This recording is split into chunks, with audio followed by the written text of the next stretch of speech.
বিশ্বনবীর মুচকি হাসির ফাঁক দিয়ে দাঁতের দিকে তাকালে মানুষগুলো সব পাগল হয়ে যায়। স্মাইল দিতেন বিশ্বনবী, স্মাইল, মুচকি হাসি, তাবাসসুম। বিশ্বনবীর মুচকি হাসি দেখলে মানুষ পাগল হয়ে যেত, পাগল পাড়া হয়ে যেত। তারা বলে না না, এ মহামানব তো কখনো পাগল হতে পারে না।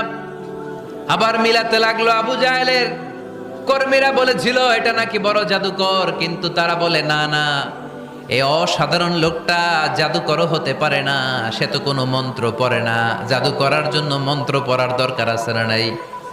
বিষ্ণুনবী কি মন্ত্র পড়তো? বিষ্ণুনবী কি পড়ে শোনাতো? চিল্লায় বলেন, কি পড়ে শোনাতো? কোরআন শোনাতো।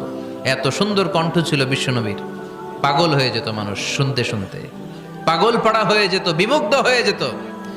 তারা সবাই বলতে আরম্ভ করলো, আবু জাহেল তুমি মিথ্যাবাদী। তবে